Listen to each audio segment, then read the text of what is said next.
মিনকুম মান তাআল্লামাল কুরআনা ওয়া আল্লামা, যারা কোরআনকে শিখে এবং অপরকে শিখায়, এদের থেকে আর ভালো ব্যক্তি দুনিয়ার মাধ্যমে কেউ হইতে পারে না। এখন এই যে মাদারিসকে নিয়ে, মাদ্রাসার বাচ্চাদেরকে নিয়ে, এদের মিশন হইল কোরআন। এদের দিন রাত কোরআন কোরআন।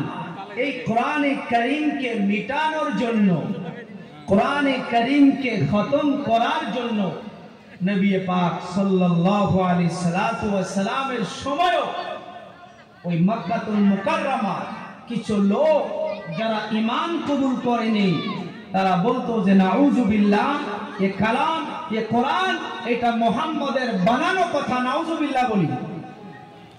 আপনারা ঘুমাইছেন গো, কিছু তো বলেন না। তারা কি বলতো যে কোরআন আল্লাহর কালাম নয়, মুহাম্মদের বানানো কথা। চিল্লাইয়া নাউযু বিল্লাহ বলি। আমার আপনার নবী নিজ ইচ্ছায় কোনো কথা কোনো সময় বলতো কি? বলতো।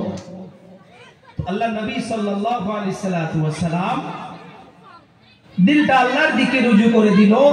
আল্লাহ মেসেজ প্রেরণ করলেন, জিবরিলকে পাঠিয়ে দিলেন, যাও মুহাম্মদকে বলে দাও, যিনারা বলতেছে যে এটা বানানো কথা, এটা আল্লাহর কালাম নয়, মুহাম্মদের বানানো কথা, এই কোরআন নাকি মুহাম্মদ নিজে বানিয়েছে, তো ওপেন ভাবে তাদেরকে চ্যালেঞ্জ করে দিতে বলো।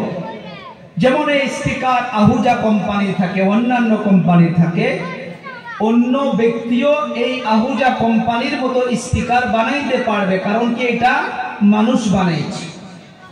তো আমার আপনার নবীকে চ্যালেঞ্জ দেওয়ার জন্য আল্লাহ হুকুম করলেন। এই চ্যালেঞ্জ কয়েকটা মনে রাখবেন, বহুত জরুরি, নওজওয়ানগুলো মনে রাখবেন। কিয়ামতের সকাল পর্যন্ত এরকম ফিতনা বা এরকম আওয়াজ আসতেই থাকবে। আমার আপনার নবীকে চ্যালেঞ্জ করার জন্য আল্লাহ হুকুম দিলেন। আল্লাহ হাবিব সাল্লাল্লাহু আলাইহি ওয়াসাল্লাম প্রথম নাম্বার চ্যালেঞ্জ দিলেন কাদেরকে? যারা বলতো যে এটা কোরআন আল্লাহর নয় আর তারা ঈমানদার ছিল না। আল্লাহর হাবিব চ্যালেঞ্জ দিলেন, قل إن اجتمعت الإنس والجن على أن يأتوا بمثل هذا القرآن